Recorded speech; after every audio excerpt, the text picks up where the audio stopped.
It was good, y'all. So I want to keep it real with y'all. Like, I relapsed, bro.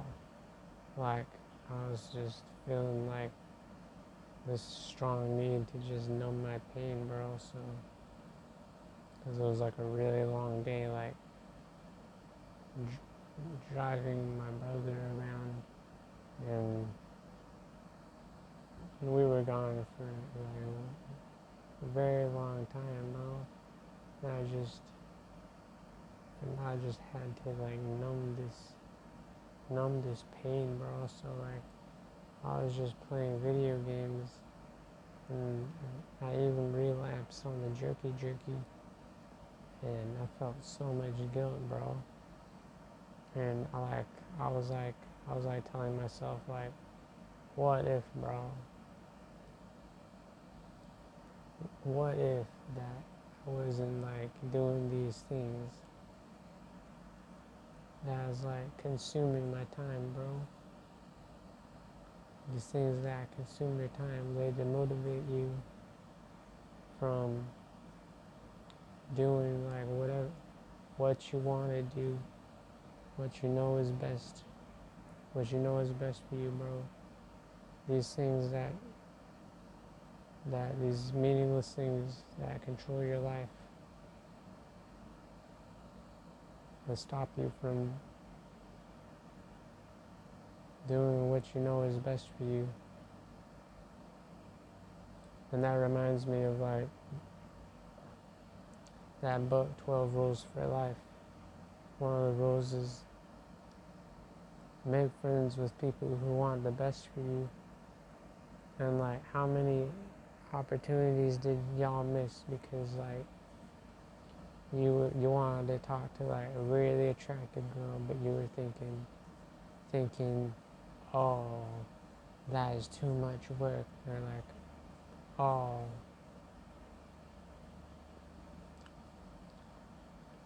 I don't need her because like I got unlimited access to like all these women on the internet, and I don't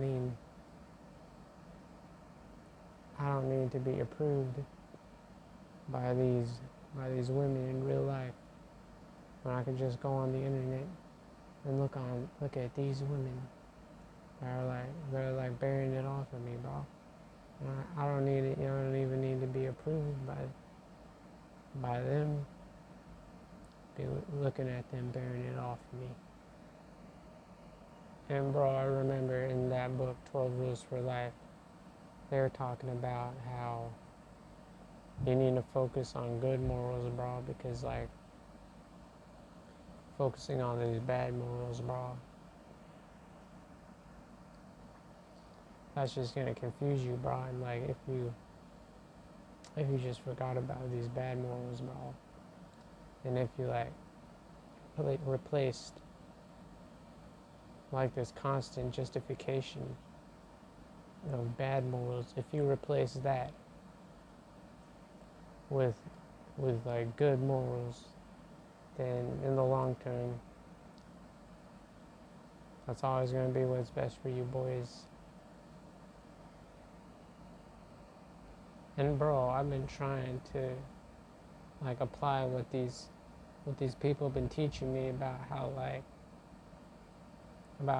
if you're always have this like injection of positive self-talk, then it's going to make it easier to like stop like this constant numbing of your pain.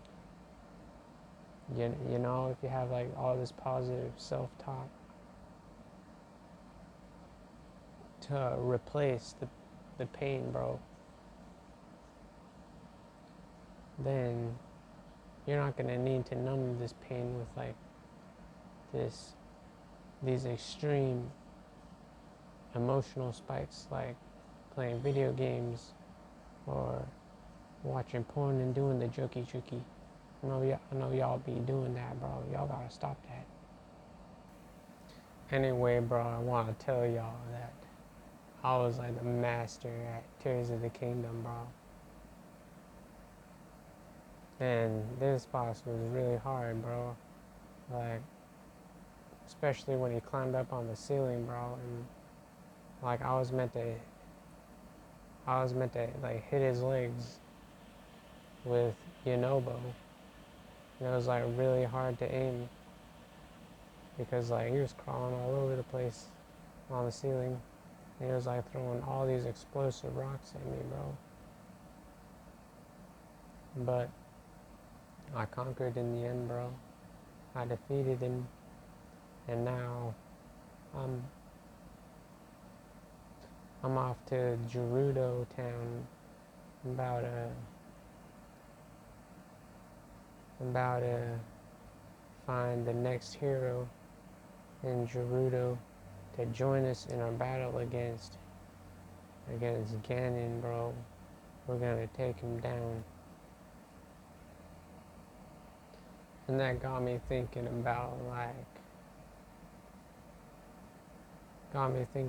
how why do I play Zelda games instead of like these other games that I've been playing, like for example, I've been playing Horizon Zero Dawn, bro, and I just stopped playing that to play Tears of the Kingdom, and I was like, why? And bro, it's because like Nintendo was like, they mastered it, bro. They mastered, like with Breath of the Wild, they mastered open world gameplay. It's like the sheer freedom, the sheer exploration. You can go anywhere. You can access any part of the map if you're that determined.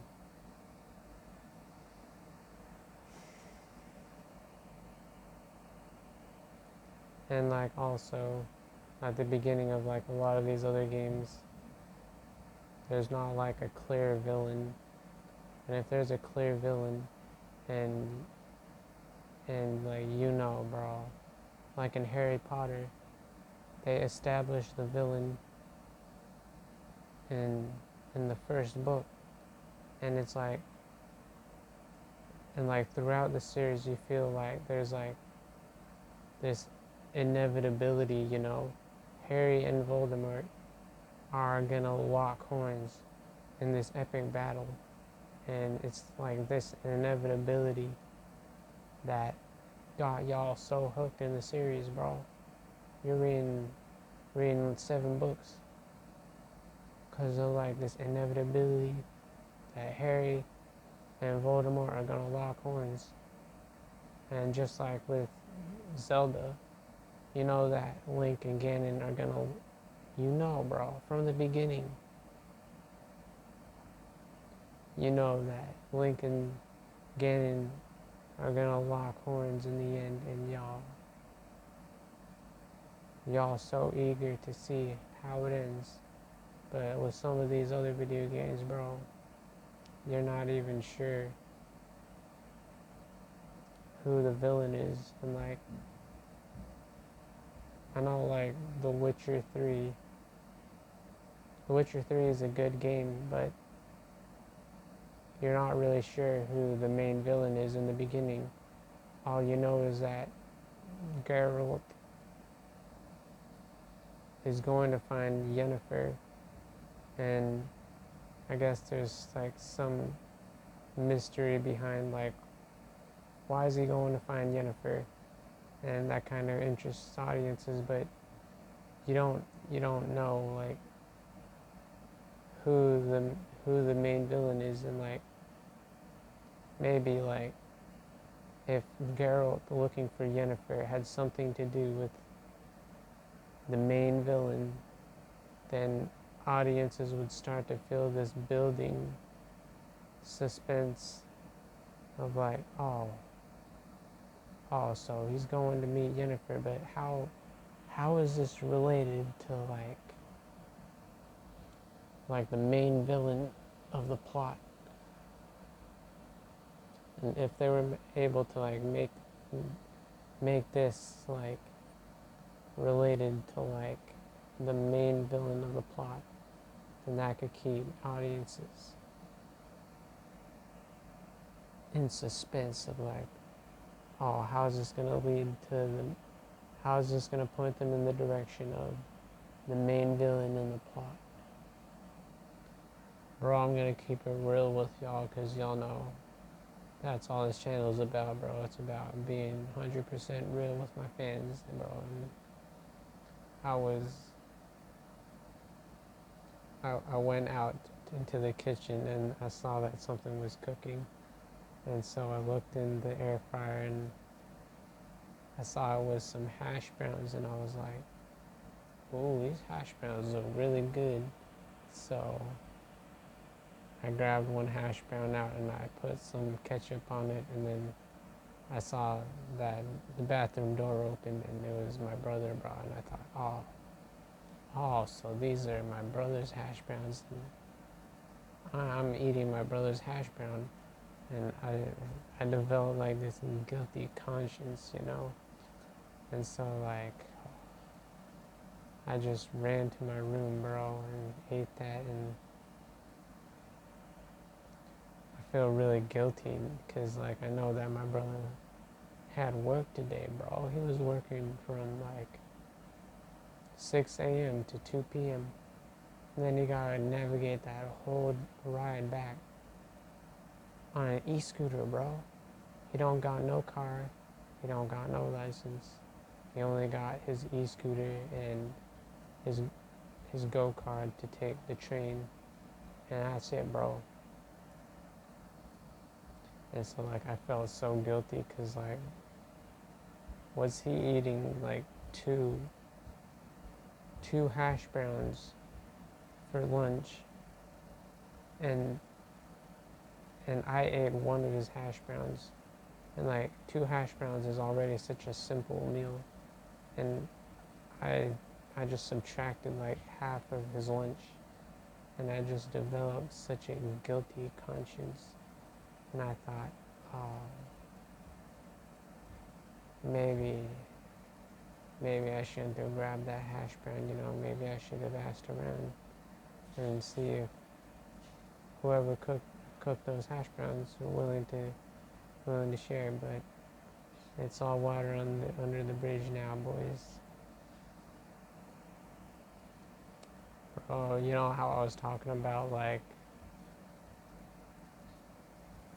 how I thought that this marbled rock roast was gonna this whole problem was gonna be fixed. I thought that they were gonna like destroy the source of the marbled rock roast. And I guess I was kind of right. Like, that monster was the source of the marbled rock roast, and then once we killed that monster, the marbled rock roast literally just evaporated, bro. And it's got me thinking about like kind of like PG versus R-rated. With PG movies, there's like these really convenient solutions to problems, but like with these R-rated movies, the solutions are never simple. Like, in the end, there might not even be a solution to the problems. Like in Romeo and Juliet, bro, there was no resolution. The characters died, but I guess the point was that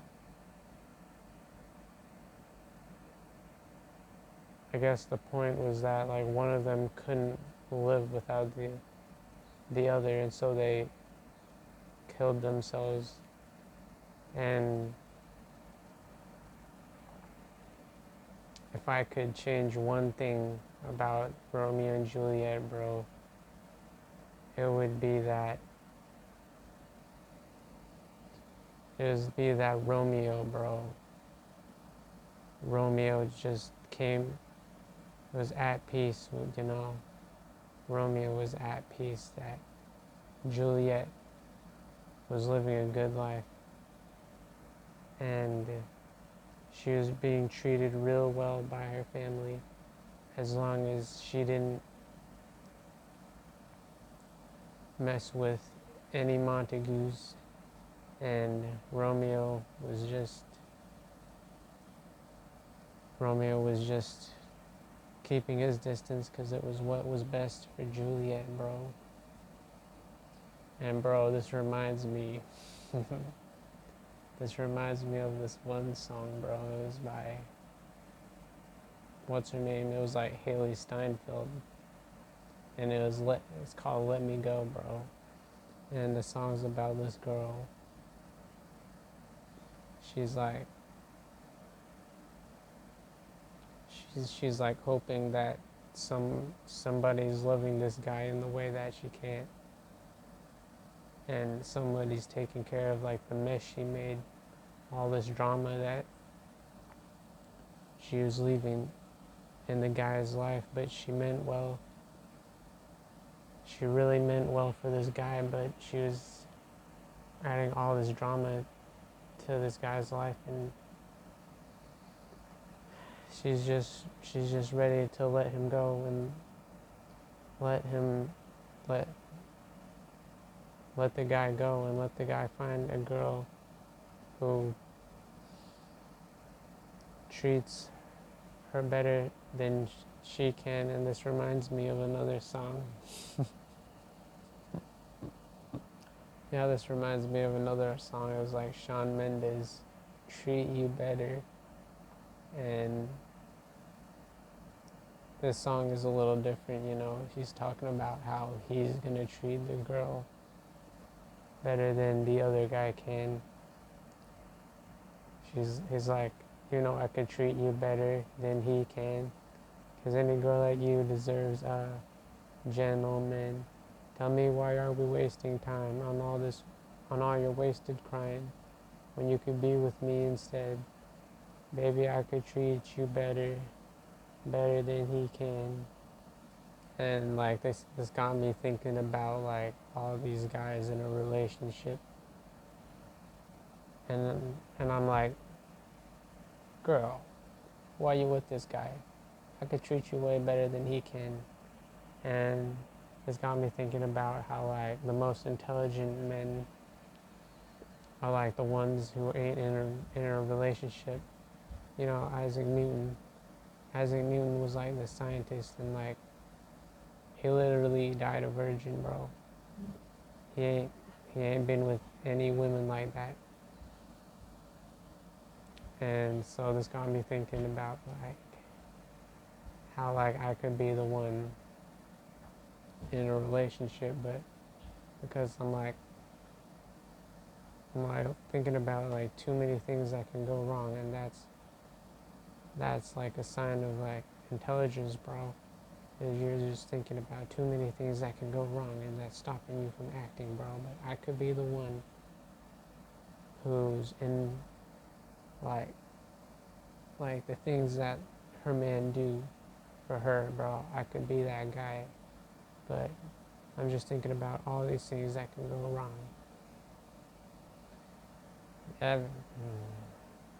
So boys, I see y'all in the comments, bro. Y'all like to talk about like how y'all been accused by like being this lazy guy by either your brother or your parents or something. Y'all been accused of this, and felt inspired to talk about like how you should respond if someone thinks that you're lazy. All right. And y'all know that I wouldn't be doing this if I didn't love y'all, bro. I love y'all, and I'm trying to teach y'all how to defend yourself against these haters. So y'all should be real grateful. All right, here goes. If someone says that you're lazy,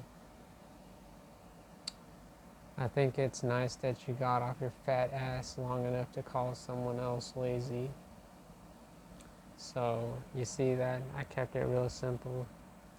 You know. I think it's nice that you got off your fat ass long enough to call someone else lazy. So like you're kind of acknowledging that the only reason that they're calling you lazy is because of like their own insecurities about throwing their life away. And this got me thinking about how like the ones who are doing nothing with their lives are the ones who are given the most hate. And this ain't just me, bro. This is like a lot of these big people, you know, these people who made it. Like I know like with Coach Kyle, bro, he got a lot of haters, and like he clicked the channel of these haters, and he's like, what are you doing? Like, just because you're giving me a lot of this hate, I just assumed that you were actually doing fuck all with your life. But your channel is just empty, and like you're not even trying. And like, how am I worse than you because I'm like at least trying something? How does that make me worse than you who are not doing fuck all with your life? So y'all can master this, bro. Y'all need to fight back against these haters because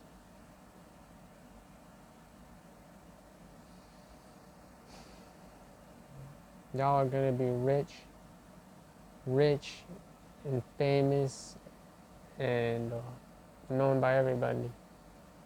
Rich and famous and known by everybody, and there's gonna be haters, bro, and y'all need to prepare now, bro. How are you gonna fight back against these haters who just want to hold you back because they see your progress? And I'm teaching y'all because, bro, that's what I went through, bro. I went through this long process of like overcoming all this hate, bro. And that's how I made it, bro. I got like, that's how I made it to my first 1,000,000 subscribers. I was overcoming all this hate, bro. And it's like I always say on this channel, bro. Don't let the hate break you, boys. Let it make you, boys. And if y'all let the hate make you, you're gonna have everything you ever wanted, boys. And that's basically all I got for the video. Thank y'all so much for listening, and peace out.